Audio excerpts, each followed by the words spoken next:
TV 2020 ekranlarından merhaba sevgili izleyenler. Gündem Özel programında Diyalog Medya Grubu Genel Yayın Yönetmeni Reşat Akar'la birlikte sizlerleyiz. Evet, yine çok geç kaldık. Hemen konuları sizlere hızlıca aktarayım. Malum ilk olarak Türk lirasıyla başlayacağız. Bugün yabancı paralar karşısında %7 dolaylarında değer kaybetti. Meydana gelen bu değişim sonrasında özellikle döviz borcu olan vatandaşlar sosyal medya paylaşımlarıyla tepkilerini dile getirdi. Peki bu yükseliş devam edecek mi? Ederse ne gibi önlemler alınmalı? Bu konuyu Albank Genel Müdürü Ahmet Karavelioğlu'yla canlı bağlantı kurarak konuşacağız.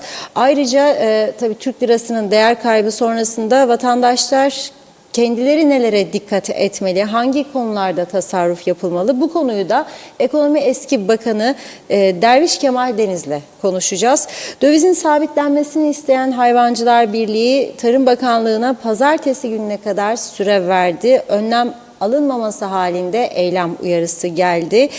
Ayrıca Hayvancılar Birliği ekonomik sıkıntılardan söz ederken Gazi Mausa civarında görülen çiçek hastalığı konusunda kamuoyunu tatmin edici herhangi bir açıklama yapılmazken Güney Kıbrıs'ta ise alınacak önlemler masaya yatırıldı. Önemli uyarılar var, konuşacağız. Ayrıca Güney Kıbrıs'ta da tabii ekonomik sıkıntılar yaşanıyor ciddi olarak. Rum halkının %91'i ay sonunda faturaları ödeyememekten yakınıyor. Bir başka konumuzda Kuzey Kıbrıs'ta söylemiştik, araç sayısı 370 bine çıktı. Ama bu araçlardan elde edilen gelirler yollar için harcanmıyor. Ulaştırma Bakanı Erhan Arıklı 2022 yılında araç ruhsatlarından 515 milyon 753 bin liralık gelir elde edildiğini, ancak karayolları için bütçede zorlukla 200 milyon ayrıldığını dile getirdi. Yine bu konunun da detaylarını ele alacağız tabii süremiz el verdiğince. Evet, buyurun Reşat Bey.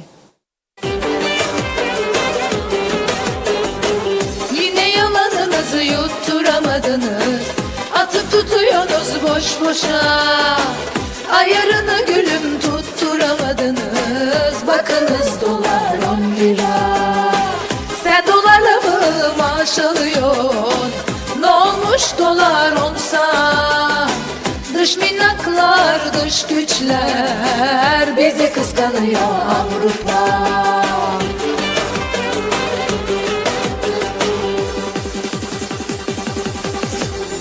10 lira, 10 lira, dolar oldu 10 lira. Kıskananlar çatlasın, dolar oldu 10 lira. 10 lira, 10 lira, dolar bugün oldu 10 lira. Koşup hemen dolar alın, bu gidişle 15 lira.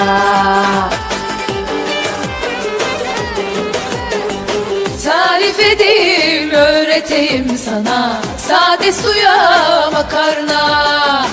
Gazı yaktın mı kol gibi fatura, evde geziyoruz kabanla. Gavur dediğiniz bozuk parasıyla hesap ödüyor boğazda. Sen de burada porsiyonunu küçült, rezil ol çoluk çocuğuna.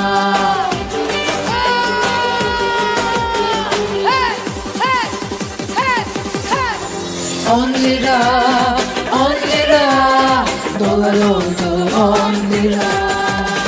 Kıskananlar çatlasın, dolar oldu 10 lira. 10 lira, 10 lira, dolar bugün oldu 10 lira. Koşup hemen dolar alın, bu gidişle 15 lira.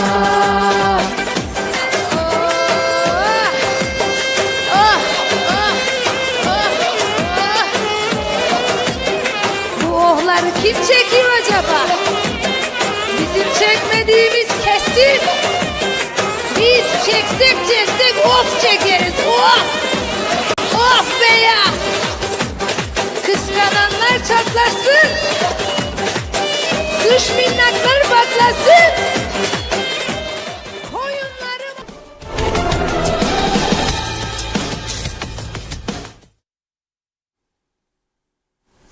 Evet.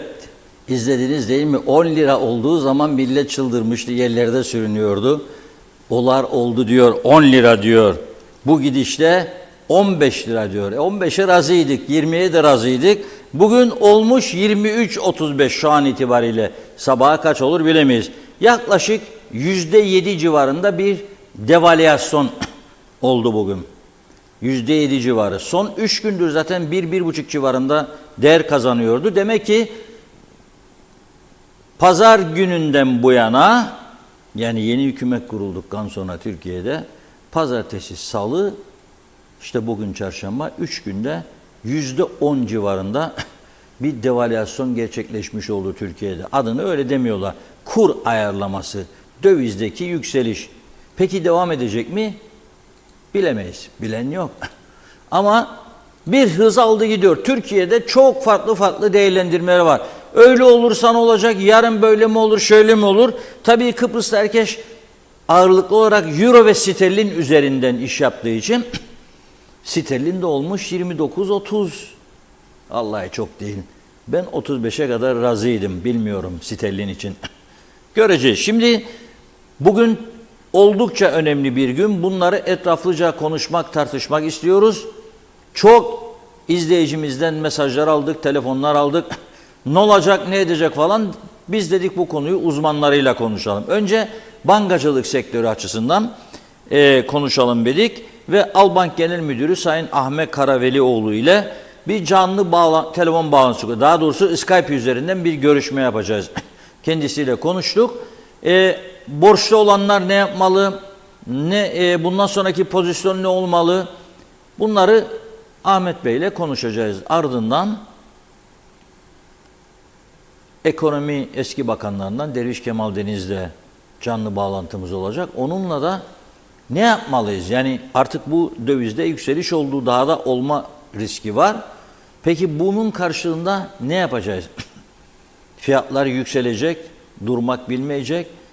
Biz bu arada elimiz kolumuz bağlı, herhalde bir şeyler yapabilmemiz gereken bir şeyler olacak. Yoksa hükümetten euro kurunu sabitlemesini mi isteyeceğiz, dolar yapması mümkün değil. Bilemem tabii. Onu da Ahmet Bey'e soracağız. Derviş Kemal Deniz'de de daha sonra fazla kişilerin alması gereken veya alabilecekleri önlemleri ele alacağız. Hazır mı Ahmet Bey acaba? Bakın birazcık var hazırlanmasına. Evet. 23.35 biz programa girerken dolar kuru, 25.100 euro kuru, 29 sterlin kuruydu. Dün bankalardan benim aldığım önemli bir Türkiye bankasından aldığım faiz oranları ise 250 bin Türk lirasına kadar 25, 250'nin üzerinde %27 idi. Tabii Türkiye'de resmi faiz oranları çok daha düşük ama bu bankaların müşteriyle ilişkilerinde böyle rakamlar var. Evet, zannediyorum bağlantımız hazır. Evet, Ahmet Bey'i görelim, böyle bir gelsin ekrana. Hazırsa.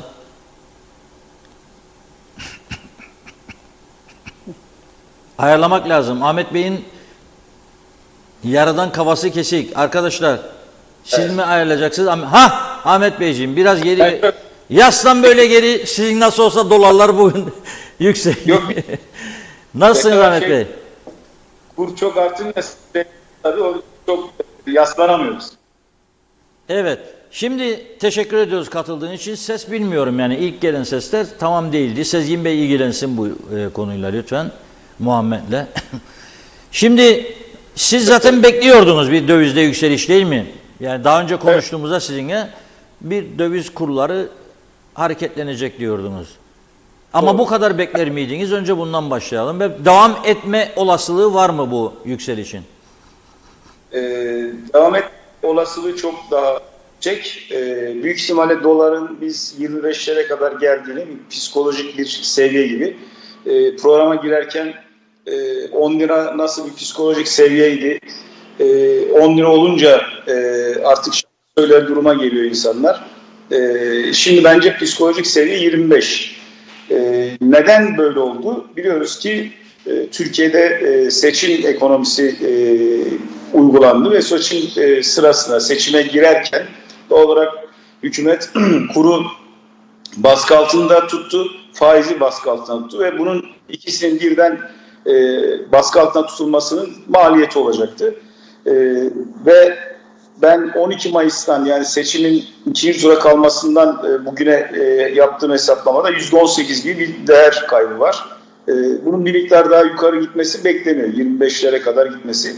Ama tabii bunun durabilmesi için de Türk lirası faizinin artması gerekiyor ki insanlar elindeki dövizi bozdurup Türk lirasına geçebilsin. Yani tamam kur yükseldi, bir miktar paramızı dövizden TL'ye geçeriz ama karşısında iyi bir faiz yoksa doğal olarak insanlar geçmeyi düşünmeyecektir.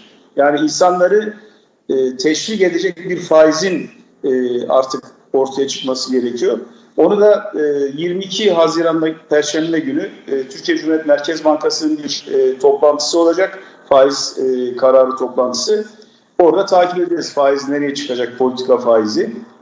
Ama piyasada faizlerin yaklaşık Türkiye tarafını konuşacak olursak 30'ların üzerinde 35'lere kadar çıktığını duyuyoruz. Henüz bizde bunun yansımaları yok.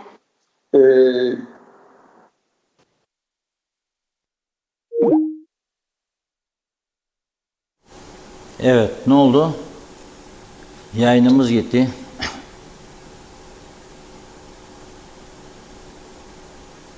Vallahi internet hatlarından olabilir bu. 4.5G'ye geçiyorduk sözde. Şimdi tamam. Tamam. Bakıyoruz. Evet Ahmet Bey, yayınımız koptu. Devam edelim kaldığımız yerden. 30-35'lere çıkma olasılığı var diyorsunuz faizlerin, öyle mi? Biraz faizler 30-35'lerin üzerinde olması gerekir Reşat abi. Sonuçta Türk lirasından dövize geçmiş olan insanlar kur arttı. Tamam, kur arttığı için tekrar TL'ye dönmezler. Yani karşılığında alacakları bir faiz olması gerekir ki TL'ye dönebilse. Onun da minimum 30'ların üzerinde. Yani Türkiye'deki enflasyona baktığımızda şu anda 40'lar, 39'lar civarında. Yani onun üzerinde bir faiz oranı olması gerekir ki Türk lirasına doğru dönebilsinler ve kurun yukarı gidişinin önü kesilsin. Peki şimdi siz önemli bir yerel bankanın genel müdürüsünüz ve bugün bu yükseliş olunca tabii son 3-4 gündür dediğim gibi %1-1,5 artıyordu zaten. Ama bu kadar bir yükselişi bir günde ben de beklemezdim doğrusu. Kademeli gidecek diye düşünüyordum ama bugün baktık gidiyor böyle bu şekilde. Şimdi böyle bu durumda bankalara, döviz borcu olanlara ne tavsiye edersiniz? Bankalar bir esneklik gösterebilir mi? Mesela vadeyi uzatma gibi falan. Ne tür hareketler olması lazım? Yani borçlu taraf ve borcu veren taraf. Evet. Aslında yani borçlu taraf açısından baktığımızda bankadan yabancı para kredi alan genelde işletmeler şu anda. Onlar da zaten bu fiyat ayarlamalarını yapacaklar. Yani eğer sattıkları ürün veya hizmetin fiyatlarını büyük ihtimalle artık herhalde doları 25'ten hesaplayarak ayarlayacaklar. Bu da bize ne olarak yansıyacak? Enflasyon, fiyat artışı olarak yansıyacak. Bu da enflasyona neden olacak. Ama bir tarafta da mevduatı olan bir kesim var. Ki bizim bankacılık sektöründeki toplam mevduata baktığımızda %82'ye çıkmış durumda. Yabancı paranın toplam mevduat içinde payı. Yani %18'e düşmüş Türk lirası. Tüm sistem içindeki Türk lirasını söylüyorum. Yani o anlamda baktığımızda ticaret erbabı açısından kurun yukarı doğru çıkması hayatın pahalılaşması anlamına gelecek. Döviz borcu olan bireyler açısından baktığımızda ki uzun yıllardır aslında yaklaşık 6-7 yıldır bizim yaptığımız Merkez Bankamızın da yapmış olduğu yasa düzenleme nedeniyle döviz geliri olanlar ancak borçlanabilirler dövizle. Döviz geliriniz yoksa dövizle borçlanamıyorsunuz. Ama çok eskiden borçlanmış olanlar varsa yapacakları tek şey doğal olarak bu vadeyi uzatmak olabilir. Veya ellerinde işte atıl olan bir şey, kullanmadıkları bir şey varsa onların satışıyla bu borcu kapatmak bir yöntem olarak önerilebilir. Ama şu anda kur daha yukarı gidecek gibi görünüyor. Yani sterlinde 30'ları rahat görebiliriz diye düşünüyorum. Dolarda 25'ler bandına da gidebileceğimizi düşünüyorum. Peki hemen başladı sosyal medyada yorumlar. Hatta bazı kurumlar devlete çağrı yapıyor. Döviz kuru sabitlensin diyorlar. Böyle bir şey olabilir mi sizce? İmkanı yok. Çünkü Türkiye'de döviz kurunu baskı altında tutabilmek için ne maliyetlere katlandığını hepimiz gördük. Yani Merkez Bankası'nın rezervleri eksi 76 milyar dolara geldi. Cari işlemler açığına baktığımızda 5 aylık cari işlemler açığı, dış ticaret açığı 56 milyar dolara geldi. Yani siz başka birisinin, yani Amerika Birleşik Devletleri'nin parasını veya Avrupa Merkez Bankası'nın parasını Türk lirası kullanarak sabitleyemezsiniz. Yani bunu bir kere unutmamız lazım. Şu anda olan şey aslında Türkiye'de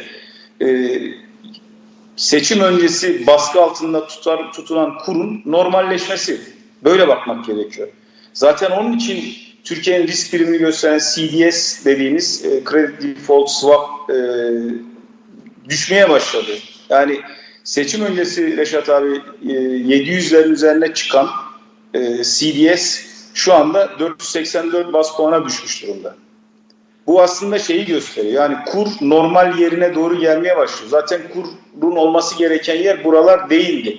Nasıl burada durdu? İşte rezervlerin erimesi pahasına, kur korumalı mevduatın ortaya çıkan bir maliyet var biliyorsunuz. Kur korumalı mevduat sayesinde kur baskı altına tutuldu. Bu baskı hep söylüyordu televizyon programlarında da. Baskı kalktığı anda kur normal olması gereken yere gelecek. Onun da neresi olduğunu serbest piyasa belirleyecek. Zaten hatırlarsanız seçim öncesi de serbest piyasa kuruyla bankaların uyguladığı kur arasında farklar oluşmaya başlamıştı. Şimdi artık o fark ortadan kalktı. Yani o anlamda kalkıp Amerikan dolarını biz basmadığımız için doğal olarak Amerikan dolarını veya euroyu sabitleme diye bir şeyin imkanı yok. Şeyde bulunmanızı rica edeceğim. Şimdi dolar var çok. Bozayım mı şimdi bu kurdan yoksa bekleyeyim mi biraz daha? Bence biraz bekleyin. 25'lere doğru geldiğinde bozup eğer %30'ların üzerinde bir faiz görürseniz de Türk lirasına dönün bir miktarını. Ben böyle bir şey olacağını tahmin ediyorum. Özellikle 22 Haziran Perşembe günü Türkiye Cumhuriyet Merkez Bankası'nın faiz kararı çok yakından takip edilecek. Orada bir faiz artışı geleceğini düşünüyorum ama piyasada zaten faizler 30'ların üzerine doğru çıkmaya başladı Türkiye'de. Yani onun yansımaları bize de olacak. Ama tabii bu tarafta ne olacak? Bir de 30'ların üzerine çıkan mevduat beraberinde kredi faizlerinin artmasına neden olacak. Zaten kredi faizleri şu anda önden yükleme olarak 40'lar civarına gelmiş durumda. 40 civarı.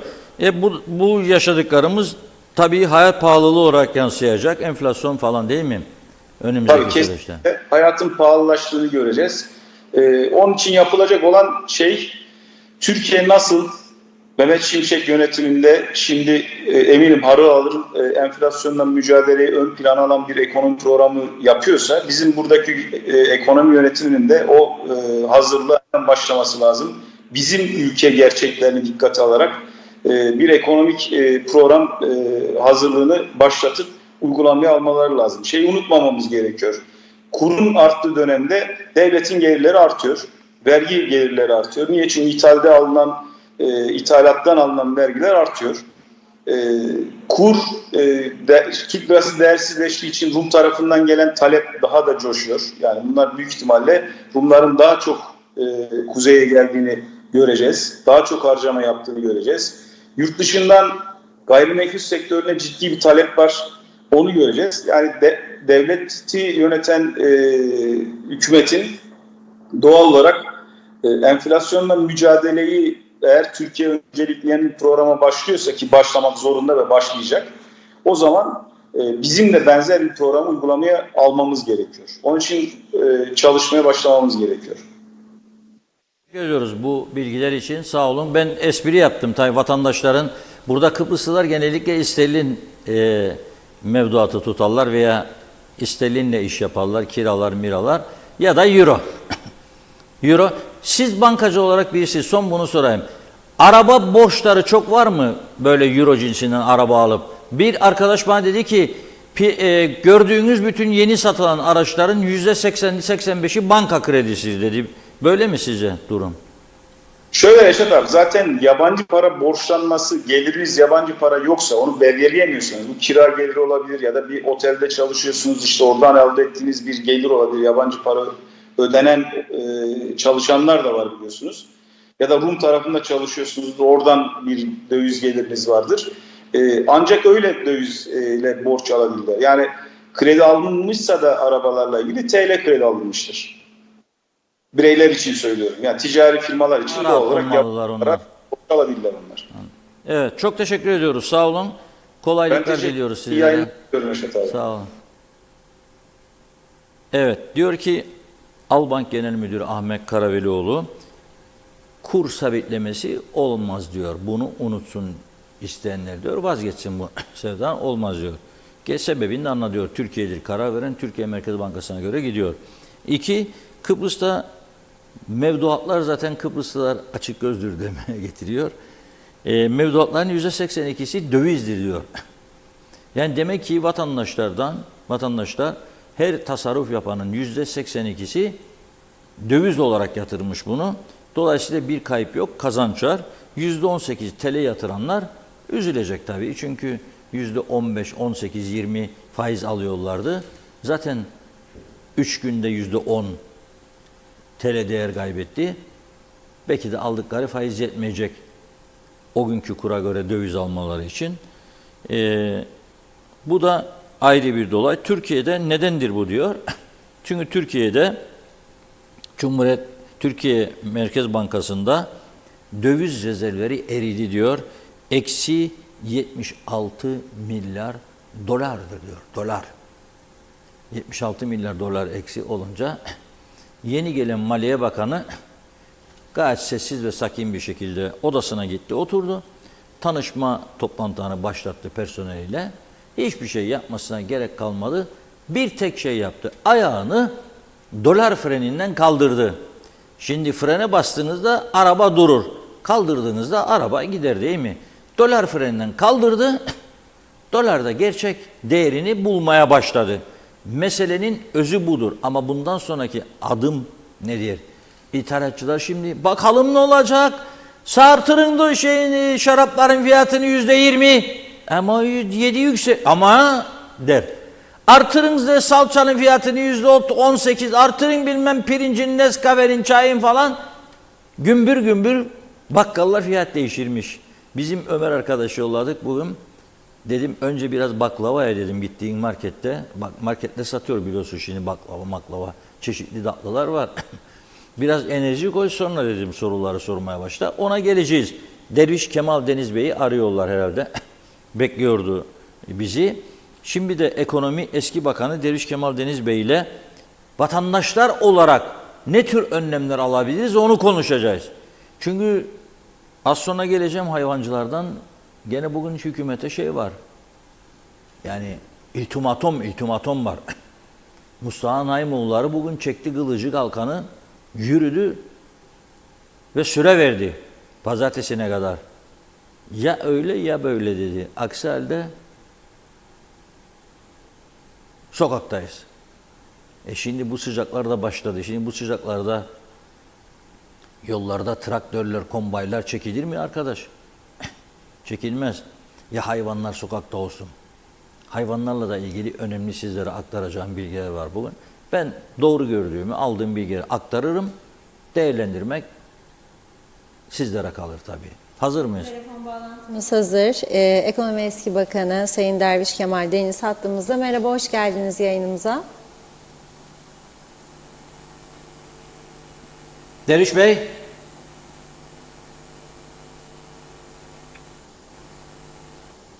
Ses yok mu arkadaşlar? Ses. Evet. Bir ses verin bakalım. Tekrar mı? Tekrar arayacağım. Aman sakın bunda 4.5G'ye bağlamayın. Yani 3G'dir de bağlanmadı telefonlar. Yoksa ondan mı acaba? Ya 4.5G hazırmış Telsim'in aldığım bilgiye göre. Bizimkiler diyormuş bekle. Neyi beklesin?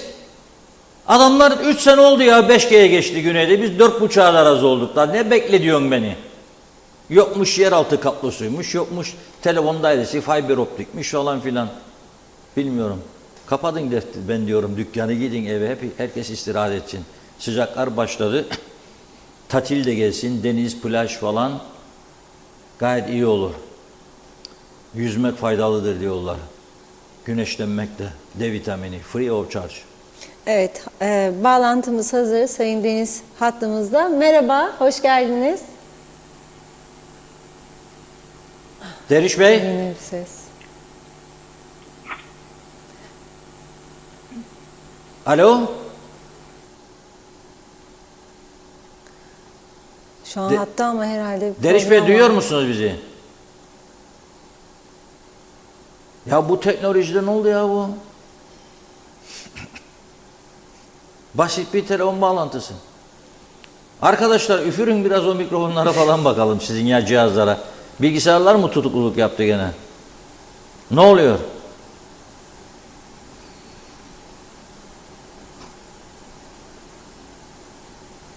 Tekrar arıyorlar. Kopuyor mu telefon ki arıyorlar, yani onu anlamadım. evet, kopuyor. Neye kopuyor? Bakalım. Devam edelim. Tamam, biraz süreye ihtiyacımız var Reşat Bey. Bilgisayarda mı sorun var yine? Bakacaklar bakalım. Kaç defadır söylüyorum ya, falcı Elmaz yanımdan konuşun. Oturduğu yerden bir üfürsün uzaktan. Siz de düzelirsiniz. Belki cihazlarınız da düzelir belki. Okuyup üfürmek lazım. Nazara geldiniz. Burada başarılı bir program var. Onun için nazara geldiniz. Birkaç taraftan darbe yiyeceğiz mutlaka işten. Yani iyi giden bir şeyi darbelemek de önemli bir başarıdır diye görürüm ben. Mutlaka. Hazmedemeyen var, çekemeyen var.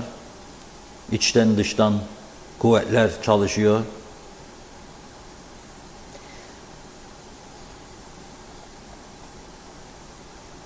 Mesaj mı okusam ben azıcık acaba? Buyurun başlayın.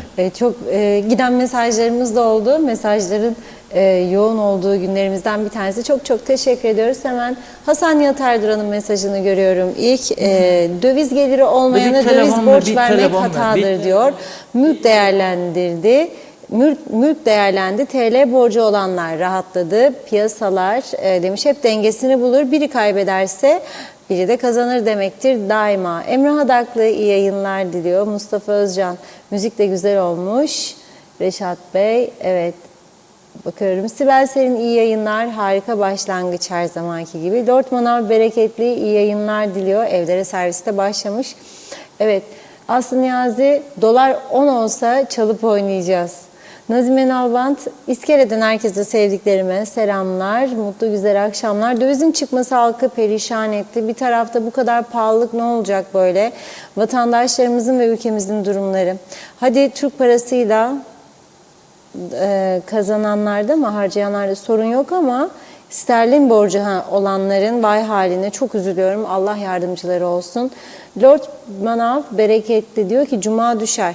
İsmail Güre Kanser bugünkü gündem özel açılış müziğinizi çok sevdim. Selamlar sevgiler. Mehmet Uluçaylı'da neşemiz bol olsun, kesemiz boş olsun diyor. Evet bakayım. Mehmet İnancı roman havası iyi oldu. Yakında biz de tahterevalli havası çalacağız Reşat Bey. Dolar, euro yükseldikçe soygunlarda çoğalacak kanımca. Alev Arsal'da açılış müziğine bayıldım dedi. Erdal Yarkın iyi yayınlar diliyor. Ali Dereseven dün yaptığım yorumda Kuzey Kıbrıs'ta doğru dürüst çalışan kurum var mı diye sormuştum. Ben sivil kurumlardan bahsetmiştim. Diyalog TV devamlı halkla iç içe olduğu için diğerlerinden ayırıyorum. Dün düzeltme yapıp göndermiştim fakat program sonu olduğu için evet okunmadı mesaj. Mehmet Uluçaylı çarşıda halk nasıl alışveriş yapsın? Babalar gününe özel bir çift ayakkabı 2400 lira artık yalın ayak gezeceğiz diyor. Doğan Falyalı faiz artırımı yolda onu da unutmadan tedbirli olmak gerek. Lord Manav ben günlük kazancımı sterlin alırım demiş. Ödemelerimi de sterlin olarak ödüyorum. Yine 10.000 lira zarar ettim diyor. Yükselir zarar eder, düşer zarar ederiz dedi. Evet, devam edeceğim yine mesajlar ama bağlantımız hazır. Sayın Deniz hattımızda. Merhaba, hoş geldiniz. Deriş Bey.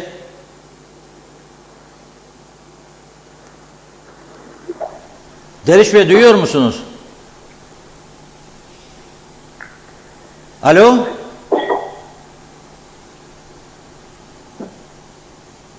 Deriş Bey. Alo. Selam Deriş Bey. Şimdi tamam mıyız? Ben böyle sizin telefondan mı kaynaklı anlamıyorum ama ben biraz zor duyuyorum sizi. Şimdi biz sizi duyuyoruz. Siz beni duyuyor musunuz şimdi? Yani böyle çok geliyor sizin. Ben sizi duyuyorum ama gayet net duyuyorum şimdi. Yani çok zayıf geliyor. Benim sesim nasıl geliyor bilmiyorum açıkçası. Sizin sesiniz gayet iyi. Şimdi sizden gelen çok az. Yani siz bana soru sorarsanız ben çok anlayamam ama... Ben en azından soracağım soru size. duyduğum Arkadaşlar kadar ben belki cevap vermeye ayar ister o çalışacağım. zaman. O ayar ister. Sizin beni duymanız için benim mikronun size ulaşması lazım. Şimdi duyuyor musunuz?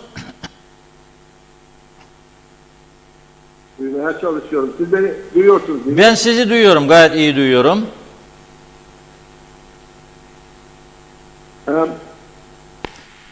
Eğer... Alo. Evet Deriş Bey, tamam mı şimdi? Şimdi tamam. Yani Tamam. şimdi tamam. Bizim arkadaşlarda da ya uçak değiştik, biz 777'ye geçtik. Onlar hala da pervaneli uçakla uçuyorlar. Onun içindir mesele. Onun içindir. Evet, şimdi başlayalım bu dövizle ilgili.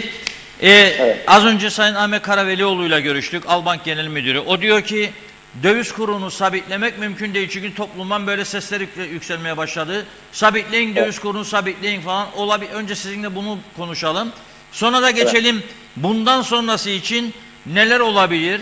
Vatandaşlar olarak nelere dikkat etmeliyiz? Ne tür tedbirler almalıyız? Devlet ne yapması lazım? Halkın ne yapması lazım? Evet, şimdi bu dövizin artmasıyla beraber biliyorsunuz yani herkeste bir panik başladı. Dövizin bir yere sabitlenmesiyle ilgili biraz önce işte Ahmet Bey'le bu soruyu sordunuz. Bir talep gelmeye başladı ama bunun mümkün olmayacağını ben de söylerim. Yani dövizi bir yere bir kura sabitleyemezsiniz. Çünkü piyasa şartları ve alışverişlerden doğan durumlar buna müsaade etmiyor. Ondan dolayı yani devlet ne kadar ben bunu sabitlesem dese de bu sabitlediği zaman sabitlemeden dolayı kazanan olduğu gibi kaybeden de olabilir. Sebep de şöyle, yani bu enflasyonist ortamda siz de biliyorsunuz ve bir de dövizlerin arttığı ortamda iş adamı kendini garantiye almak açısından fiyatları artırıyor dövize göre. Bir de enflasyona göre de kendini almaya çalışıyor ama eğer döviz artışı devam ederse, enflasyon da devam ederse iş adamı kendi yerine koyduğu malını tekrar ithal ederken veya satın alırken onda da bir sıkıntı var. Başlı başına aslında terazinin iki tarafı da etkiliyor. Yani bir tarafta iş adamı bundan etkileniyor enflasyondan ve bir de bu döviz artışlarından, diğer tarafta sabit gelirler. Tabii sabit gelirlilerin elinde iş adamının enstrümanı yok. Ama dediğim gibi piyasadan dolayı iş adamının da büyük kayıpları var. Bundan dolayı her ne kadar karlı gibi görünse de bu devam ettiği müddetçe bir zarara giriyor. Diğer taraftan sabit gelirlilere bu döviz artışından dolayı gerekli harcamalarında kısıntıya gitmek zorundadır. Dediği gibi biraz önce siz onu konuşuyordunuz. Eğer döviz borcu varsa ya farklı borçları varsa bununla beraber diğer geçim şeyleriyle beraber büyük bir sıkıntı ortaya çıkmaya başlıyor. Bunun çözümü kesinlikle dövizin sabitlenmesi değil. Ancak hükümetin de bu konuda neler yapılacağı ile ilgili ciddi politikalar üretmesi lazım. Şimdi biliyorsunuz yani döviz artışından dolayı eğer sabit gelirliler bir zarara uğrayacaksa ve devlet kendi çalışanlarını bu konuda bir yere, daha doğrusu işte ben dövize karşı bunları korumak için herkesin maaşını artırıyorum derken karşı tarafta özel sektöründe çalışan insanların da sıkıntıları göz önünde bulundurmak lazım. Yani ben biraz önce iş adamının sıkıntılarından bahsettim. Enflasyona karşı nasıl mücadele edeceğini hesabını yapıyor, fiyatını yükseltiyor, döviz üzerinden hesaplamalar yapıyor ama yerine koyduğu zaman büyük kayıpları var. Aynı şekilde o da yerine getirmek açısından kendi personelini ödeme sıkıntısı var. Bu yönden hükümetin alacağı kararlar sadece kendi devlet çalışanlarının gelirlerini bir yere kadar yükseltmek değil, özel sektörde gerek özel iş adamlarının, gerekse özel sektör çalışanlarının durumunu daha iyi duruma getirecek bir duruma yapmak lazım. Bu başlı başına tabii ki bu böyle bir şey içerisinde bir planlı program istiyor, bir kaynak istiyor. Bunun da çeşitli yönlerinde bir teşviğe gitmesi lazım. Yoksa eğer bu olmazsa bu panik havası bir müddet bizim ülkeyi saracak. Benim tavsiyem bu aşamada, yani tamam dövizler çıkıyor, döviz kurları artıyor, otomatikman faizlerin arttırılması da beklenmektedir. Ama bu gibi olaylar oluyor diye hani paniklerinde yanlış bir kararla da verilmemesi gerekiyor. Çünkü hani bir kararla verilen yanlışlar sonradan da düzeltilemiyor. Çünkü geçmişte de çok gördük bunları. Geçmişte de döviz arttığı zamanlar insanlar dövizden kaçıp Türk lirasına gitti. Bu sefer Türk lirası faizleri yükseltildi.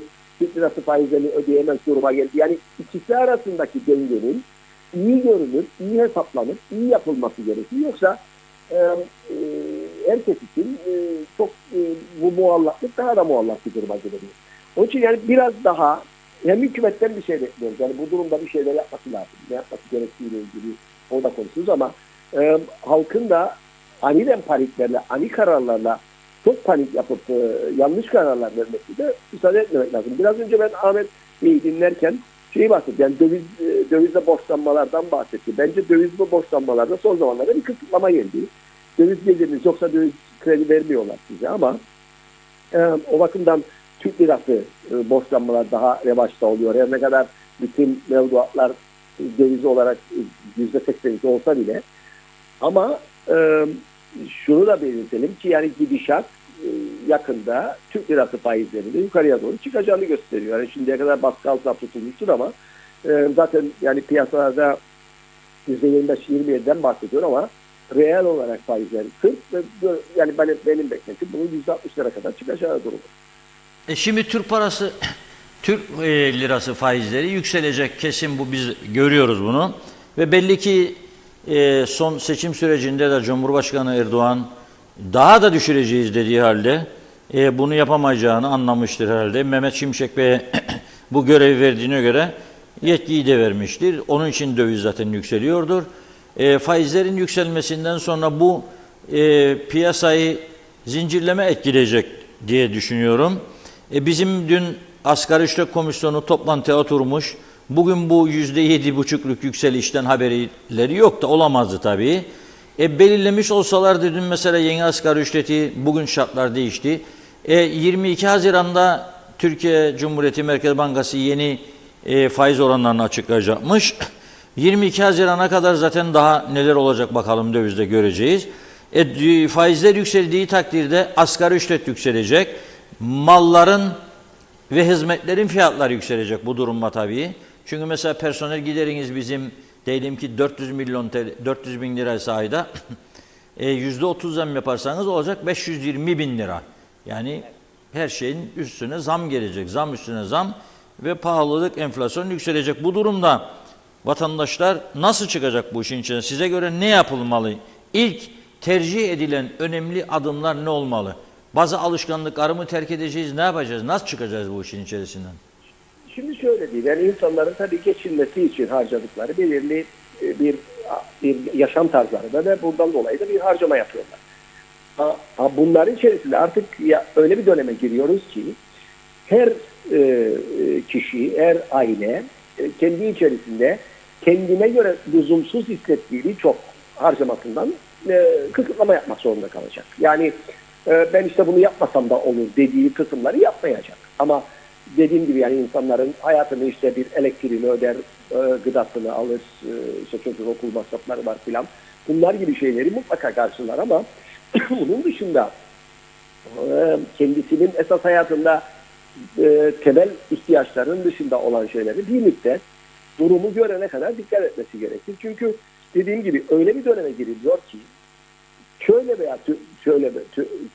veya böyle Türkiye'de alınacak olan bundan sonraki kararlarla bir rasyonel ekonomi uygulamasına gidileceği görülüyor. Yani bunu Mehmet Şimşek de söyledi. Yani artık rasyonel bir zemine dönmez zamanı. Gelmiştir de geçmiştir. Bu rasyonel geçişe biraz şeyli olacak. Yani biraz acılı olabilir bu ilk başlarda ama bunun neticelerindeki faydaları biz böyle herhalde sözleşme hükümeti bundan aynı şeyi alacak. Herhalde bundan itibaren 8 ay, 10 ve 1 yıl içerisinde böyle işlerin toparlandığını görebileceğiz. Önemli olan rasyonel zemine döndükten sonra istikrarlı olarak bu zemini devam ettirmek. Yal favor olursa tabii ki durum daha da devam eder. Bu da hiçbirinin faydası değil. Ne Türkiye Cumhuriyeti'ndeki yaşayanlar ne burada yaşayanlar. O bakımdan benim beklentim insanların biraz dikkatli olması bu dönemde. Biraz beklemesi. Kaç yıldır Ve, sıkı baskı var piyasada. Yani efendim? o biraz zor gibi olacak ama vatandaşlar açısından düşünüyorum ben.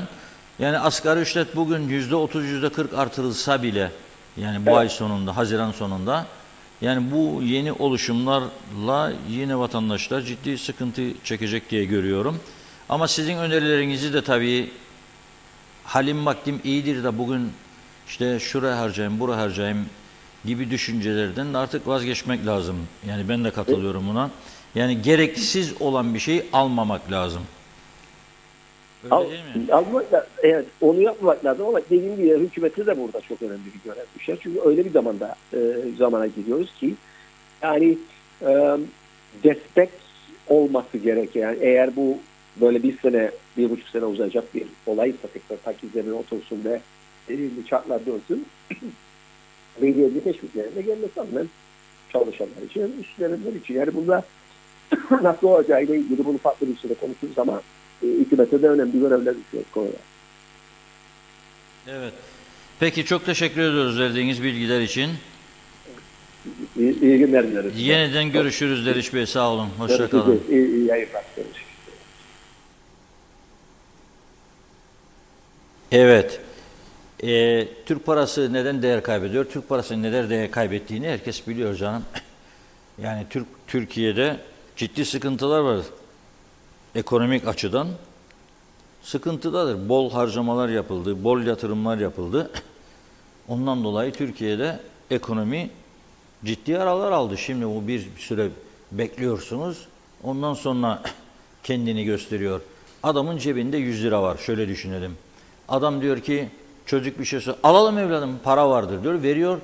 Para düşüyor 95'e. Kadın diyor ya bizim koltuklar da eskidi. Bir koltuk 15 lira veriyor 80 lira. Ondan sonra başka bir şey veriyor 10 lira. Ondan sonra başka bir şey veriyor 50 lira 40 lira. Çapkınlığa ayırdı mı 20 lira falan filan. Geliyor para altlara 5 lira 10 lira geldiği zaman adam ne diyor? Yandık diyor. Acil bir durum çıktığında mesela bir sağlık durumu, doktor parası, ameliyat parası şu bu. Orada hastalık kendini gösteriyor artık. Hastalık kendini gösteriyor. Benim burada uyarmak istediğim hem vatandaşlar açısından hem kamu çalışanları açısından. Zaten toplum ciddi bir gerilim içerisindedir. Bunu kabul edelim. Toplum ciddi bir gerilim içerisindedir. Ağır bir travma yaşamaktadır. Ama bu bugünün meselesi değil. Nedir bu travma, ağır travma? Bir de okullar doğru dürüst eğitim vermiyor. Aileler tedirgin, çocuklar eve gidiyor tedirgin. Sağlık hizmetini alamıyor tedirgin.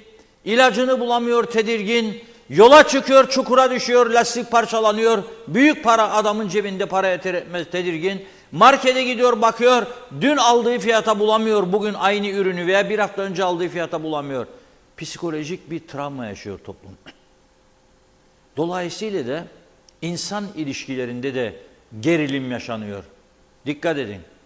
Hitap tarzları değişiyor insanların birbirlerine karşı. Sabır tükenmiş gibi bir durum.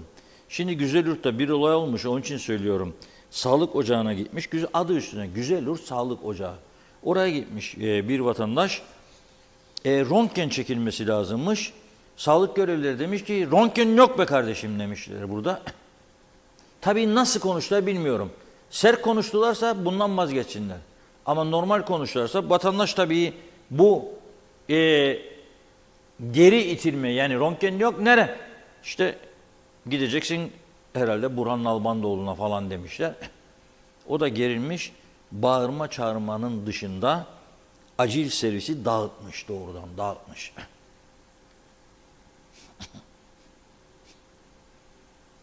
Bakanlık da bugün bir açıklama yaptı. Diyor ki haksız bir şekilde maalesef diyor sağlık görevlilerine sözlü tartışma yaşamış onlarla diyor. Ama diyor biz bilindiği gibi sağlık merkezlerimiz birinci basamak sağlık hizmeti vermekte olup her gün poliklinik hizmetleri, hasta muayeneleri, gerekli reçetelerin düzenlenmesi, aşı hizmetleri, koruyucu sağlık hizmetleri, evde bakım, ilk ve acil müdahale olmak üzere vatandaşlar sağlık hizmetleri. Bu birinci basamaktır. Buna girmeyenler de diyor 2 veya 3. basamağa girmektedir. Kapsamlı hizmetler hastanın başvurunun ardından durumuna göre 2. ve 3. basamağa yönlendirilmektedir diyor. Yani ben seni Lefkoşa'ya göndereceğim, onu yapacağım, bunu yapacağım. Tabii dediğim gibi tam olarak durumun ne olduğunu bilmiyoruz. Ayrıntıları tam olarak açıklanmadı ama bakanlığın açıklamasını anladığımız vatandaş gidiyor. Röntgen çekmen lazım diyorlar bunun için. Röntgen çekecek cihaz yok. Biz Lefkoşa'ya gideceksin, orada bakacaklar falan. Onun da ciddi bir rahatsızlığı varsa endişeye kapılmış, gerilmiş, bağırmış, çağırmış, dağıtmış da biraz galiba sağa solu. Bunlar olmasın. Çünkü biliyorsunuz Gazi Maussa'da bir doktorumuza bıçaklı saldırı olmuştu. Bugün gazetemizde var, Diyalog Gazetesi'nde. Doktor Sadrettin Tuğcu'yu 4 yerinden bıçaklayan Çağan Ertuna'nın cezai ehliyetinin olmadığı anlaşılmış. Yani bu ne demek? Yani suça meyilli bir adam değil, sorumludur ve yataklı tedavi kararı almışlar mahkeme tarafından. Yani Barış Ruh ve Sinir Hastalıkları Hastanesi'ne. Demek ki psikolojik olarak ciddi sıkıntıları vardır. Ben görüyorum ki birçok insanda çok ciddi psikolojik sorunları vardır. Bazıları kabul etmiyor, tedavi olmak istemiyor. Bazıları yanlış adreslere başvuruyor, o adreslerden karşılığını görmüyor. Böyle bir keşmekeş vardır. Tabii herkes kendi hayatından sorumludur diyoruz ama bakın ondan sonra da adam ne yapıyor? Tedavi olmadan hastaneden taburcu edildiği için zamanında bu arkadaş babasıyla sorun yaşamış. Gidiyor ve doktor kendisine o an istediği yardımı yapamadığı gerekçesiyle çakıyı çekip bıçağı sokuyor. 4 yerinden. Öldürebilirdi de. Yazık değil mi ya insanlar? O zaman psikolojik desteğe ihtiyaç her zamankinden daha fazladır. Sağlık Bakanlığı'nın bu konulara özel ilgi göstermesini bekliyoruz. Bütün bölge hastanelerine, sağlık ocaklarına uzman psikiyatrist ama uzman yok ki baştan savacak. Sahasında uzman kişileri atayıp gerekirse dışarıdan sözleşme yapıp vatandaşlara destek vermesi lazım. Destek. Her şeyin bir sonu vardır. Her şeyin. Yani her yapılan hareketin bir doğurduğu sonuç vardır daha doğrusu. O sonuçlar ondan sonra insan yaşamını bir şekilde etkiliyor. Ya mutlu olabiliyorsun, ya mutsuz olabiliyorsun, ya gerginleşiyorsun, ya sakinleşiyorsun. Buna göre tedbir almaları gerekir. Şimdi bütün bunlar ortadayken Hayvancılar Birliği Başkanı Musa Naimoğulları bugün bir basın toplantısı düzenleyerek hükümete diyor pazartesine kadar süre veriyoruz. Ya diyor isteklerimizi yapacak ya da diyor yollara döküleceğiz. Neymiş istediği? Hayvancılar Birliği'nin çiğ süt fiyatı ve doğrudan gelir desteği artırılsın. Şimdi çiğ süt fiyatı artırılırsa kooperatiften aldığınız sütün fiyatı da artacak. Hellim'in yerli üretim, hellim peynirin fiyatı da artacak demektir. Tarım Bakanlığı bunu yapabilecek mi? Göreceğiz. Bir de diyor ki Naimoğulları sabahtan diyor bu saate kadar, bugün basın toplantısı düzenlediği saate kadar dövizde diyor %7'lik yükseliş vardır diyor. Bu sektör diyor nasıl ayakta kalacak diyor. Endişeliyiz diyor. Dövize endeksi maliyetleri de sürekli artmaktadır diyor. Dolayısıyla diyor üreticinin gelirinin dövize endekslenmesi. Üreticinin geliri dövize endekslensin diyor. Yani artık dolar üzerinden veya euro üzerinden veya sterlin üzerinden bağlansın bir karar, ona göre ödeme yapılsın. Veya diyor girdi maliyetlerine sabit bir kura endekslensin diyor. Mesela dün kaçıydı sterlin? 25 miydi? 25 kalsın. Bugün 29,5 olmaz, 30 olmaz. Peki bu aradaki farkı hükümet nereden bulup verecek? Bulabilirse bulmayacağız. Ne gerekirse diyor onu yapacağız diyor ve bütün hayvancılara çağrı yapıyor. Hazırlanınız diyor Naimoğulları. Hazırlanınız diyor. Pazartesi günü eylem tarihini açıklayacağım diyor. Gereken hazırlığı yapınız. Çözüm bulunmazsa gereken çözümü daha önce olduğu gibi diyor sokakta arayacağız. Bu da önemli bir gelişme olduğu için söylüyorum. Bir başka önemli gelişme de bilginiz olsun. Marketlere gidiyoruz ya. Güney Kıbrıs çözülebilir poşetler üretmeye başladı onlar ama buna rağmen dikkat ediyorum. Poşet isteyen sadece biz Türkler. Bakın bir markete gittik, alışveriş yaptık. Hiçbir Rum görmüyorum ben poşet isteyen. Herkes elinde bez çantasıyla gidiyor. Alışverişini o çantaya dolduruyor, gidiyor. Biz ama alıştık diye gidiyoruz. Plastic bag, you want plastic bag? Yes, yes, yes, give 1, 2, 3, 4, 5, 6. Bakarlar böyle bize. Aman anam, budur kostlar. Arada hem onlar çözülebilir yeni üretim yaptılar. Şimdi bizim tarafta çözülebilir de değil ama her poşet istediğinizde diyor 1 lira ödeyeceksiniz. Marketçileri de tehdit ediyorlar. Dikkat edin diyor. Parayı almazsanız diyor yandınız çünkü para çevre dairesine gidecekmiş. Ve diyor ki çevre dairesi 5 Haziran itibariyle marketlerde satılan poşetin fiyatı 1 liraya çıktı. Ama bu yeterli değildir diyor. 2-3 defa daha zamlanacak diyor. 1, 2 de naylon poşet yasağı ertelenmiş 31 Aralık 2004'e kadar bu şekilde devam edecek. Ya o zaten yollar, sokaklar naylon poşet dolu. Rüzgar esti mi uçuyor, ovalardan geliyor, yolların içine atılıyor falan. Hele bu sanayiye gelin, Veremhane bölgesi derim ben buraya. Veremhane organize sanayi. Tabii buradaki birçok işletme de suçludur. Özellikle oto tamircileri falan. Bütün kaldırımlar işgal altında. Kırık dökük, hurda arabalar, parçalar marçalar yolların içine atılmış. Kimse ilgilenmiyor be kardeşim. Kimse. Hiçbir kimse ilgilenmiyor. Umursamazlık, sorumsuzluk diz boyu. Böyle bir yönetim anlayışı, böyle bir ülke hiçbir yerde görülmüş, duyulmuş değildir. Forever onun için diyoruz biz. Ben onun için diyorum. Bu düzen değişmemeli. Forever TRNC düzeni budur. Buyurun Funda Hanım. Evet, devam edelim mesajlarımıza. Giden çok mesaj oldu tabii. Mustafa Özcan döviz kurlarındaki demiş aslında olması gereken diyor parantez içerisinde. Artışı ve maalesef değer kaybeden TL'yi görünce insan ister istemez üzülüyor. İnsan üzülürken de aklına bir sürü demeçler, konuşmalar geliyor. Onlardan birisi de bu. Para tıpkı bayrak gibi, marş gibi bir ülkenin itibarını simgeler. Paranın itibarı milletin itibarıdır. Bakalım kim söylemiş, bilen çıkacakmış. Şenol Tatlıcıoğlu İyi yayınlar, çok selamlar dedi.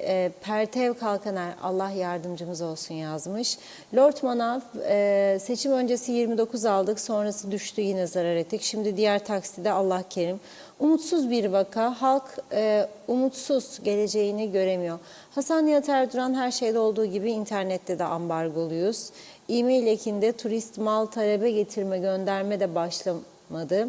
Henüz güneyde de komşu ambargosuz sefa sürer malum diyor. Fukaraları da bizim tarafta yer, içer, gezer, kur farkından da faydalanır. Nazime Nalbant, duyduklarımız derinden üzülüyor. Faiz de çıkacak, döviz de yükselecekmiş. Borç alanlar zorda kalacaklar. Daha fazla yükselmemesine duacıyım demiş. Daha fazla çıkmasın, ne olacak diyor. İyi ki doğru adres Gündem Özel. İyi ki varsınız, ağzınıza yüreğinize sağlık dedi. Tema Yavaş Londra'dan selamlar. Fevzi Teke hayırlı yayınlar. O da Londra'dan selamlarını yolladı. Celal Harun Şifa Harun'un mesajını aktarıyor ve diyor ki sevgi saygılarımı sunarım, yaşamak. Merhaba hayat, umutmuş meğer, nefes almak, yaşamak dedikleri şükretmekmiş. Her sabah yeniden doğan güne hoş geldin diyebilmekmiş. Yeni hayallere, karanlık aynalara, arkanızı dönüp bakabilmekmiş güzelliklere. Umutla, mutlulukla, sağlıkla, sevgiyle yine yeniden yeni güne. Mehmet İnancı 2053 yılında dolar da sterlin de euro da düşecek. Bakalım, göreceğiz. Evet, Hasan Nihat Erduran bu yaz Türkiye turizm döviz dedi. Gelirleriyle açığını kapar diyor. Salih Mullalı seçim düzeni nasıl gidiyor? Ne yazık ki bu düzmeceye herkes oyun oluyor. Halledecek o kadar hayati önem arz eden işler varken bunu nasıl becerebiliyorlar? Mehmet İnancı, Reşat Bey 9,5 milyarcı kaptı KKTC, arkası yere gelmez dedi. Ahmet Halil iyi yayınlar dilemiş. Evet, Mehmet İnancı arada bir tutunmak lazım diyor. Kurtulmuş nerede Sayın Akar? Sayın Akar susmayacağız, sosyal medya sağ olsun, var olsun. Zeliha Daman iyi yayınlar. Sayın Akar, Londralılar köşeyi döndüler. Yücel Barbaros, uçan ekonomilerde o ülkenin parası böyle olurmuş. Hasan Nihat Erduran, piyasada gelir vergisi hariç milletvekili kadar geliri olan kaç aday var? Hüseyin Koltan, sağlıklı yayınlar, doğru haberin gerçek adresi, hoş vakitler, her zaman güzel konuları konuşup gündeme getiriyorsunuz, saygılarımla dedi. Bergin Rıfat, döviz konusunda hiç kimse hiçbir şey yapamaz. Tüm dünyada yaşanan bir dalgalanma söz konusu. En doğru şey tutumlu olmak. Eğer bir yerlerde döviziniz varsa dokunmayın, borçlarınızı öteleyin, yasal olarak yeni borçlanmalara TL olarak girin ve tutumlu olun. Mehmet İnancı ok yaydan çıktı bir kere. Ekonomistler de bunun içinden çıkamayacak. Battık, batırıldık. Kaosa devam diyorum Reşat Bey. Evet, Hasan Nihat Erduran, kur sabitleme devlet kendi gelirinden olur. Maaşları dahi ödeyemez duruma düşer, mümkün değil. Gelir vergilerini didiklemesi, beyannameleri, gider kalemlerini kontrol altına alıp fatura fiş düzeni kurmalı. Özal dönemi gibi bir alışveriş, bir fiş. 85'leri hatırlayalım demiş. Evet, Feridun Tahsin, bence herkes beklemeli diyor. Ali Makaryos, Pantçuk 35 lira olursa diyor Temmuz'da tatile geleceğim Kıbrıs'a, Londra'dan. Evet, Mehmet Salih, bakıyorum, istikrarlı para birimine geçmek devlet ve halk için tek çaredir dedi. Selçuk Uskan, dünyayı terk ediyorum demiş. Salih Mullalı, kağıttan çanta yapılmalı tıpkı eskiden olduğu gibi diyor. File çanta geri gelmeli, bunun için devlet ücretsiz dağıtmalı. Buna kalben ön ayak olunmalı. Eda Bilgin Seraksoy, hastanelere randevu sistemi getirildi. Telefon edip verilen numaradan hangi doktora gidilecekse alınıyor demiş. Günübirlik mümkün değildir ancak acil serviste olabiliyor. Doğan Falyalı, çevre yalnız naylondan mı kirlenir hiç sanmam diyor. Biraz dışarı çıkıp gözlem yapsa bir daha sokağa çıkmayacak gördüklerinden diyor. Adalı Halil, kim? Halil Pehlivan. Bakayım tamamladık mı? Aynur Yarkın da iyi yayınlar dilemiş. Hasan Nihat Erduran, o eylem yapanlar yılda ne gelir vergisi verir ki? Aldığı teşvik destekten fazla. Gelir vergisi verenler varsa eylem yapsınlar. Tabii ki haklarıdır. Ramazan Deniz, sevgiler olsun Akkuyu'dan, Mersin'den selamlarını yollamış. Halil Ertem de iyi yayınlar diliyor. Durmuş Aşandır, Reşat Bey, hayvancı ve çiftçilerin kaç tanesi gerçek hayvancı, gerçek çiftçi? Hepsinin yan geliri var veya emekli. Gerçek hayvancıya ve gerçek çiftçiye verilsin destek demiş. Mehmet İnancı, Londra'da her poşet 10 peni, 30 peni. Reşat Bey, burada da herkes bez çantayla gidiyor dedi. Bakıyorum, tamamladım mı? Birazcık da aşağı ineyim. Alpay Erişken, iyi yayınlar. Bu adada ne yapmak çok zor diyor. Yollar darmadağın, ekonomi evlere şenlik, et yemek mucize, gıdadan mahrum bir toplum bunalımda olması. Yaşasın UBP, yaşasın bakanlar demiş. Evet, Hasan Nihat Erduran'ı da okuyalım. İkinci iş yapıp kamu görevini ihmal edenleri devlet ikinci işine iade etmeli. Haksız rekabet kabul edilemez. Gençlere iş açılsın bari demiş. Devam edeceğiz. Buyurun. Evet, tabii bu dövizdeki yükseliş bugün bir anda şok etkisi yarattı. Ben de sabahleyin mesajları bununla başladım okumaya. Birçok arkadaştan telefonlar geldi, mesajlar geldi. Ne olacak diye. Tabii ben dediğim gibi uzmanı değilim dedim. Ve bugün program akışı içerisinde biraz değerlendirmeye çalıştık. Alışverişe giden vatandaşlar acaba pazartesinden bugüne veya son günlerde diyelim, son bir hafta 10 gün içerisinde ne tür değişimler gözlemliyorlar? Arkadaşlarımızdan rica ettik bunu. Ömer Kadiroğlu gitti bugün marketten alışveriş yapanlara sordu. Dövizde yükseliş var. Sizin aldığınız mallarda yükseliyor mu? Ne kadar yükseliyor? Ne yapıyorsunuz? Ne yapmayı düşünüyorsunuz? O özel röportajları birlikte izleyelim. Ciddi bir yükseliş var. İsterlin 30'a dayandı. Bu durum nasıl etkiler sizleri? Vallahi çok kötü etkiler.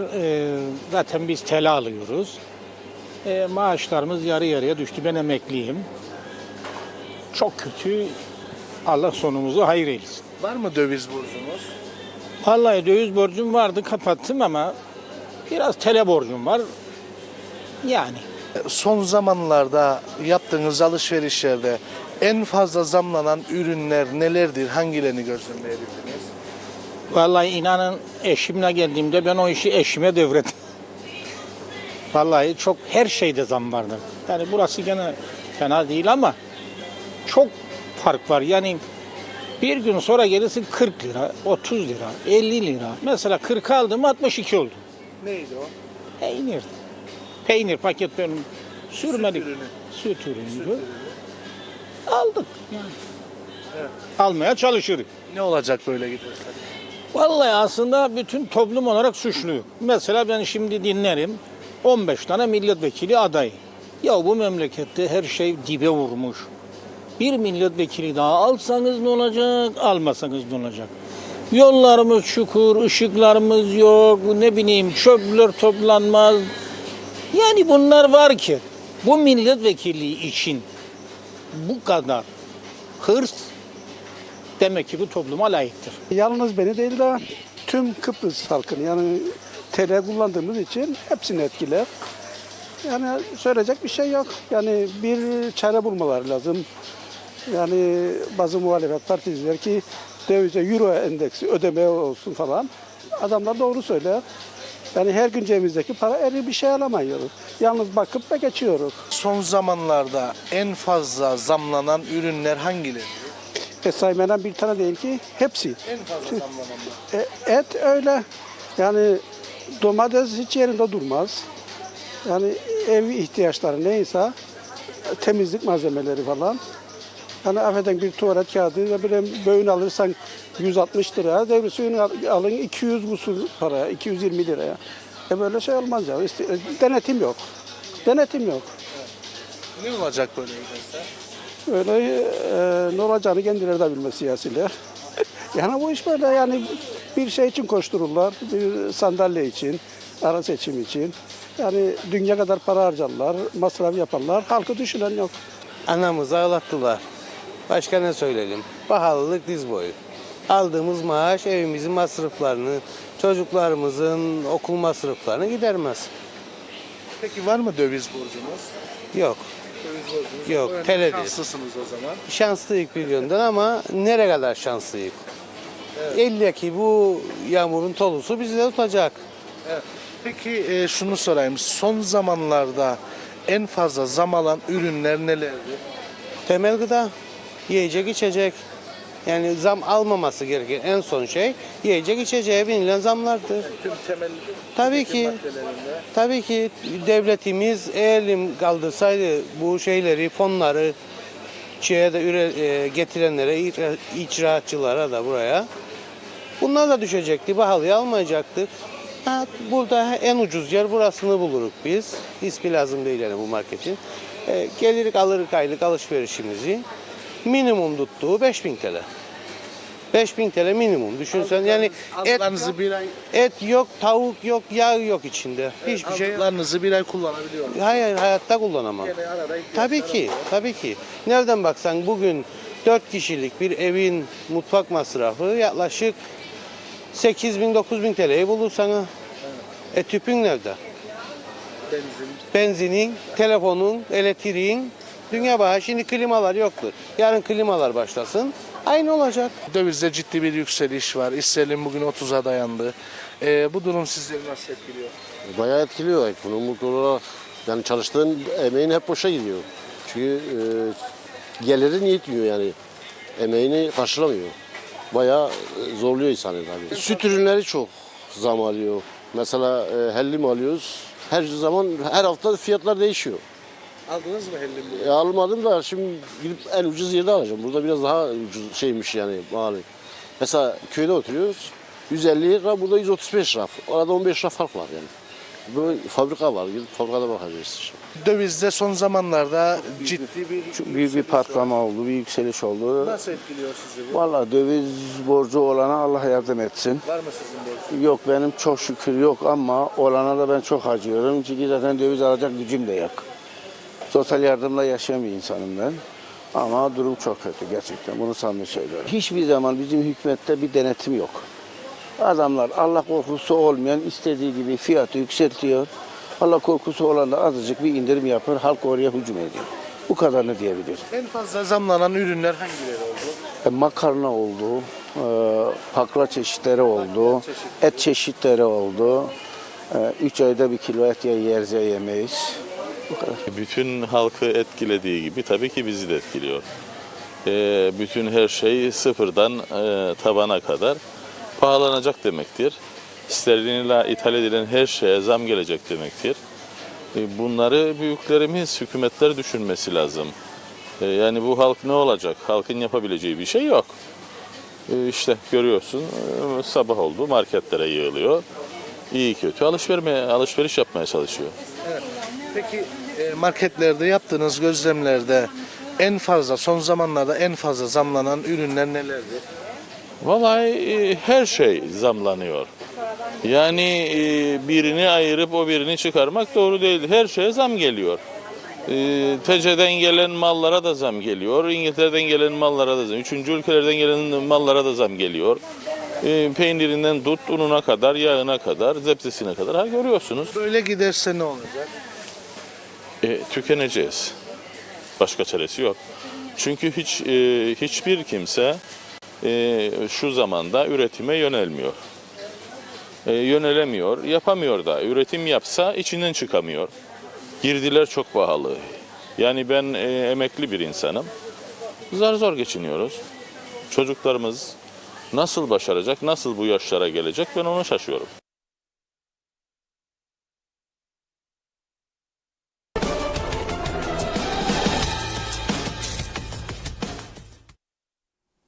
Evet, vatandaşlar da böyle huzursuz maalesef. Aslında ne yapacak yani insanlar artıyorsa artıyordur.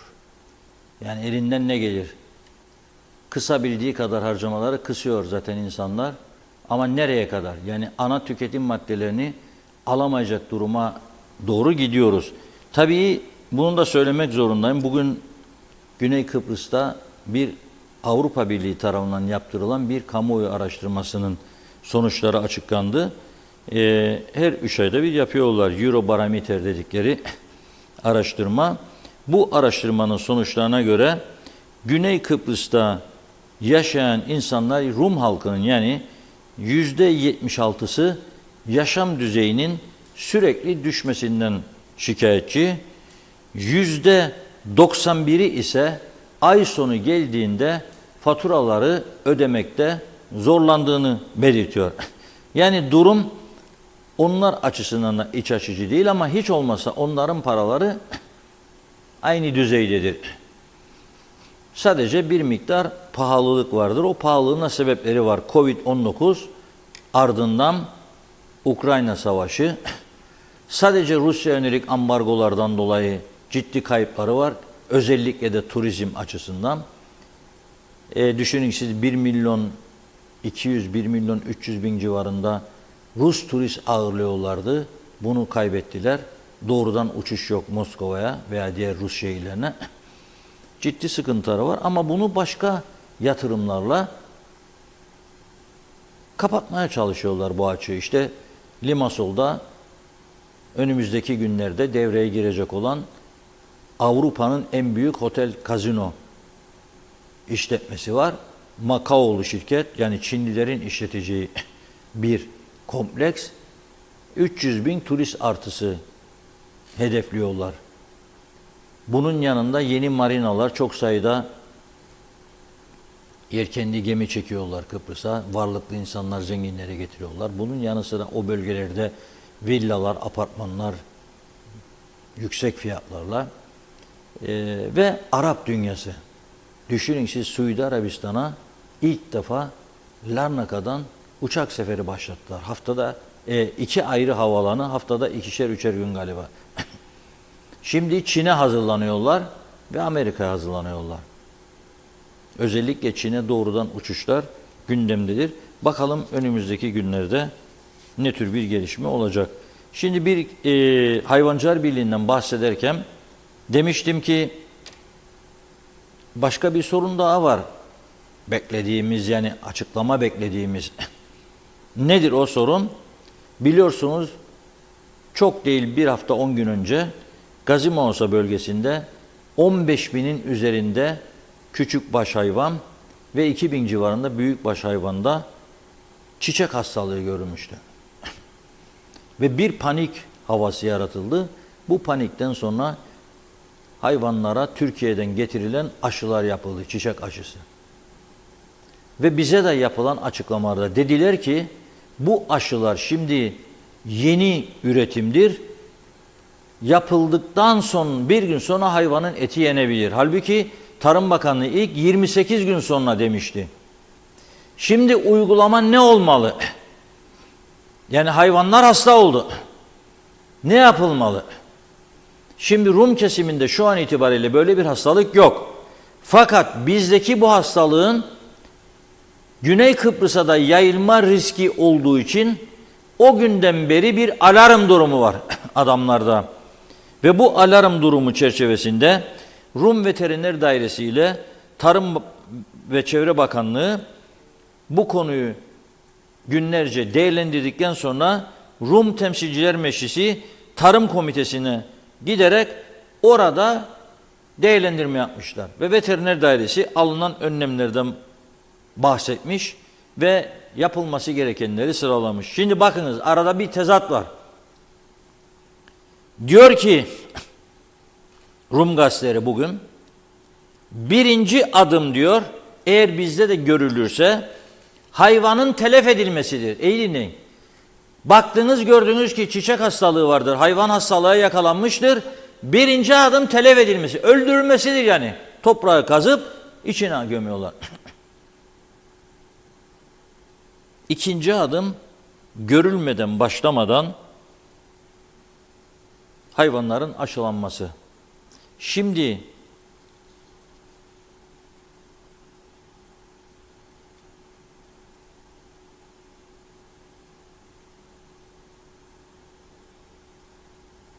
bu önlemler çerçevesinde bakın neler düşünüyorlar.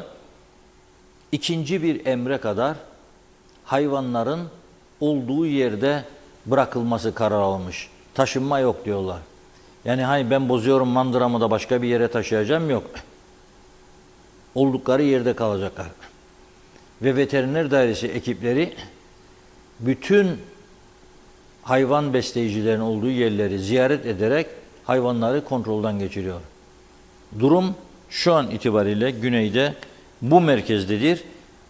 İnşallah bizim tarafta benzer önlemleri alır diyorum. Çünkü tekrar ediyorum, ben mesela şu anda güvenilir bir şekilde, güvenilir bulmadığım için et yemiyorum. Açık ve net. Bilemem. Ha, çok mu canım kıymetlidir? Hayır, öyle değil. Ama böyle endişe ederek bir şey yapmaktansa yapmamak daha iyidir diye düşünüyorum. Herkesin kendi değerlendirmesi bu yönde.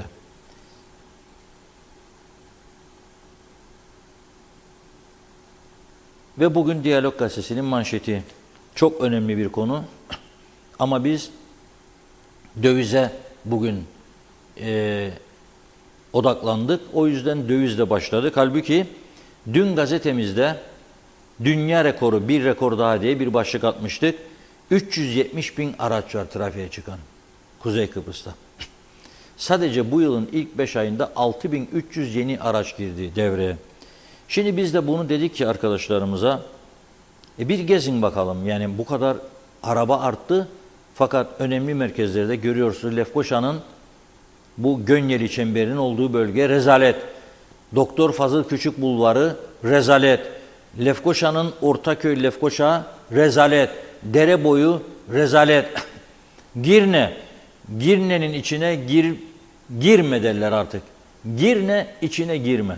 Girersen çıkamazsın. Çatalköy'e kadar olan yoldan ne şikayetler geliyor.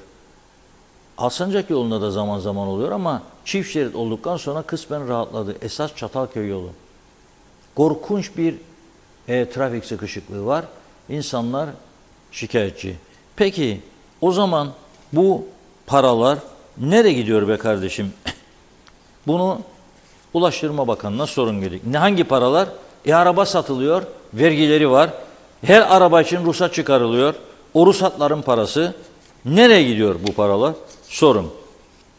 Sordukları zaman arkadaşlar, hani derler ya, bir dokun bin ah işit. Ulaştırma Bakanı Erhan Arıklı diyor ki 2022 yılında sadece ruhsatlardan devletin elde ettiği gelir 515 milyon 753 bin lira. İyi dinleyin. 515 milyon 753 bin lira. Bize ise diyor ayırdıkları bütçe 100'ün çok altındaydı ve büyük bir mücadele verdik diyor. Bunu diyor karayollarının harcamasını en fazla 200 milyona çıkardık. Arada 315 milyonluk fark var. Bu 315 milyonda karayollarına aktarılmış olsaydı bugün yollarımızın sorunu büyük ölçüde çözülürdü. Fakat aktarılmıyordu. O da şikayetçi bu durumdan. Bunu mutlaka iş başındaki hükümetin ve bundan sonra gelecek olan hükümetlerin ele alması ve çözmesi lazım. Eğer benden yol vergisi alıyorsan ruhsat parası, seyr-i sefer ruhsat parası, o parayı yolların iyileştirilmesine ve daha yeni yolların yapılması amacıyla kullanmak zorundasın. Yok ki benden alıyorsun ve ek mesai ödüyorsun. Bu olacak iş değil. Yani buna bir çözüm bulmak zorundadılar. Bulmaktan başka da çareleri yoktur. Çünkü bu yollar artık bu trafiği, bu kadar aracı kaldırmıyor.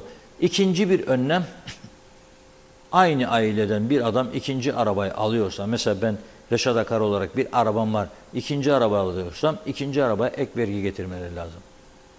Bu böyledir. Çünkü ekonomisi olmayan, altın rezervi, döviz rezervi olmayan, petrolü olmayan, doğalgazı olmayan, tamamen avuç açarak ayakta duran, kağıttan bir ekonomik yapısı olan bir ülkede lüks tüketime karşı daha ciddi tedbirleri almaktan başka çare yoktur. Ama aldığınız parayı daha çok istihdam, daha çok maaş meselesinde değil, ülkenin kalkınmasına kullanmanız lazım. Evet Tunla Hanım. Evet, son birkaç mesaj var. Onlardan okuyalım. Leyla Göçmen Ahmet Leyla Hanım diyor ki huzursuz ve endişeli, geliri düşük olan, sterlin borcu olanlara Allah hepimize yardım etsin. Çok üzülürüm memleketimin ve toplumumuzun haline birçok yönden. Moraller bozuk demiş mutsuz yüzler. Sizlere iyi yayınlar, program süper her zamanki gibi. Belgin Rıfat bir an önce anlaşma zeminine dönülmeli. Avrupa Birliği imkanlarından bizler de yararlanmaya başlamalıyız ve Euro'ya geçilmeli. Başka çare yok. Selçuk Uskan sorunlar bitmez. Papua Yeni Gine'ye mi gidilse diyor. Kerim Akgün Yüce Meclistekiler ne yapar umurlarında değil, bir vekil için çalışıyorlar. Mustafa Özcan küçücük bir ülke üretimi teşvik edemiyor, pahalılığı düşüremiyor, başaramıyorsa çok ciddi şekilde sorgulamak lazım. Gerçi yollarını bile yapamayan ülkeden çok şey bekliyoruz. Hasan Yalınca üreteceğiz diyor röportajda bir vatandaş ama neyi nasıl üreteceğiz? Bir torba libazma 1000 liranın üzerinde, mazotu ayrı, elektriği ayrı, destek yok, teşvik yok. Hadi gel de üret. Doğan Falyalı yani öyle bir duruma gelindi ki sabah oldu hüzünlendim yine. Niye mi? Market işi olacak diye ne kadar çok tüketim o kadar çok posa, az tüketim bari yeraltı yerüstü korunmuş olur diyor demiş. Bakıyorum. Mehmet İnancı herkese mutlu sağlıklı geceler dedi. Hasan Yalınca çok kızgın. O kısmını okumayayım ama seyir sefer paraları ödediği için pişman olmuş. Hiç insan hayatına önem yok. Yollar berbat, her gün kaza. Ölen insanlar diyor. Sayaraker, sahte gözyaşı dökenler arabalarla gezerler. Bir insana bir araba, evde ninni söyleyen kalmadı. İsmet Ezer araç muayene demiş. 530 lira verdim. İsmet Sencer harikasınız diyor. Türkmen Sencer tavsiyemdir ve fırsattır. Et yemeği erteleyin. Hastalık dönemi geçinceye kadar. Nilüfer Canavarım tarafında devlet ciddiyeti var. Bizimkiler açıklama bile yapmazlar diyor. Gülle geçsin. Asam Yaban nedir diyor, biz sterlin veya euro mu alıyoruz? Nedir bu saçmalık? Nasıl yaşayacağız? Bir ev, bir araba alamıyorum. Geleceğimiz belirsiz. Dilerim bir meteor düşer demiş. Bitsin bu kabus. Sayaraker turistler cenneti, yerli halk cehennemi. KKTC'ye başsağlığı dilerim demiş. Evet bakıyorum. Zannediyorum tamamladık galiba. Bakayım. Evet tamamladık. Çok çok teşekkür ediyoruz güzel mesajlarınız, yorumlarınız için. Buyurun son. Evet çok teşekkür ediyoruz. Bir saldırı olayı vardı biliyorsunuz, aktarmıştık sizlere Asya Kara Ali'ye Ayhanapa bölgesinde. Tabii bunun ırkçılıkla bir ilgisi yoktu biliyorsunuz. Yani orada onun Türk olduğunu da bilmiyorlardı. Önce bir yaklaştılar, taciz hareketi, sonra onu iterek yere düşürdüler. 2 metre yükseklikten düşünce de dişlerini kırdı, elini kırdı, parmağını veyahut da diyelim. Neyse Rum lideri Hristodilidis Cumhurbaşkanı Tatar'ı arayarak üzüntüsünü dile getirdi ve tutuklamalar da oldu. Yani 4 tane tutuklu var şu an itibariyle. Fakat güneydeki bu ırkçı saldırılar sadece Kıbrıs'ı Türklere yönelik değil. Bugün Haravgi gazetesinde bir haber var, Rum kesiminde yayınlanan. Diyor ki bu gazete Limassol bölgesinde yabancı uyruklu 20 yaşındaki paketçi, düşünün siz ekmek parasını orada yaşıyor, 20 yaşında paketçilik yapıyor. O ve 2 arkadaşı tam 15 kişinin saldırısına uğramış. Ve bu 15 kişiden 6 tanesi 14-15 yaşlarındaymış, düşünün. İşte bu eğitim, Rum tarafındaki eğitimin yanlışlığını gözler önüne seriyor. Merhum Cumhurbaşkanı Denktaş çok uyarmıştı. Siz yanlış tohumlar ekiyorsunuz. Günün birinde başınızı döveceksiniz diyordu. Eğitim sistemine bir baksınlar. Çünkü kabul edilebilir bir durum değil. Ama bir olay da bizden oraya doğru yaşanmış. Ben devletin, yani Rumca basın tercümeleri yapıyor TAK Ajansı'nda, görmediğim bir haberi Osman Şan Bey'in tercümesinde gördüm. Osman Şan Bey iyi bir Rumcacı. Rum gazetelerinden alıyor bir şeyler, paylaşıyor falan. Orada gördüm. Şöyle diyor, aynen paylaşım. Alın bir daha diyor. Güney Kıbrıs vatandaşı olmayan, yani Kıbrıs Cumhuriyeti vatandaşı olmayan demek ister. KKTC vatandaşı bir Türk Lokmacı barikatından güneye geçmek istemiş. Rum polisi ona müsaade etmemiş. Çünkü Kıbrıs Cumhuriyeti kimliği yok. Özbeöz Kıbrıs'ta doğumlu da değil. Yani sonradan vatandaş olmuş. Böyle deyince o arkadaş polislere saldırıp onları darp etmiş. Onlar da onu tutuklamışlar. Yani karşılıklı böyle şeyler oluyor demektir. Bugünlük bu kadar. Yarın inşallah yeniden birlikte olmak üzere diyelim. Hoşça kalın. İnşallah. Çok teşekkür ediyoruz ve programımızı burada tamamlıyoruz sevgili izleyenler. Yarın yine aynı saatte görüşmek üzere. İyi akşamlar.